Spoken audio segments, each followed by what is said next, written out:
Nagpapatuloy ang full deployment ng Quirino Municipal Police Station upang matiyak ang kapayapaan at kaligtasan ng publiko ngayong summer vacation sa bayan ng Quirino, Isabela.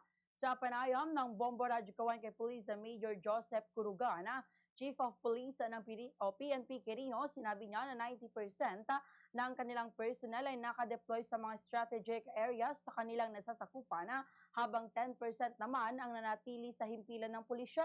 Mayroong dalawang ilog na binabantayan ng kanilang hanay, ang Sifu River at Malig River.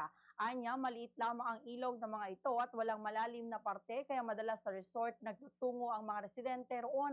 Gayunpaman ay mahigpit pa rin ang pakikipag-ugnayan nila sa barangay upang maiwasan ang mga hindi kanais-nais na insidente. Maliban dito ay mahigpit din ang pagpapatupad ng PNP Quirino sa mga local ordinances gaya na lamang ng curfew, mga pag-inom sa gilid ng kalsada at pagtatopless sa mga pampublikong lugar. Anya, mayroon namang ilang mga violators na nahuli pangunahin na sa mga lumalabag sa curfew hours. Karamihan sa mga ito ay mga kabataan dahilan upang maipatawag o naipatawag din ang kanilang mga magulang sa presinto upang bigyan ng babala. Samantala, muling na-renew ang status ng bayan ng Quirino bilang drug-cleared municipality. Sa kasalukuyan ay wala nang namomonitor ang mga kapulisan na kalakalan ng illegal na droga sa kanilang nasasakupan, subalit patuloy pa rin ang kanilang intelligence monitoring lalo na sa mga drug surrendery upang matiyak na hindi na sila bumalik sa dating gawain. Ganito ang bahagi ng pahayag ni Police Major Joseph Curugana.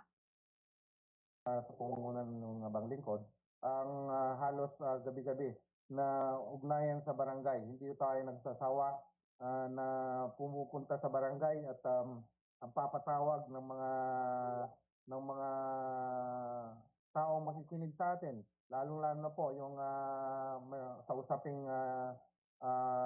pangkapayapaan sa mga barangay. So, halos gabi-gabi po tayong pumupunta sa barangay at gumagawa ng ugnayan sa barangay. Sa Radyo Bombo!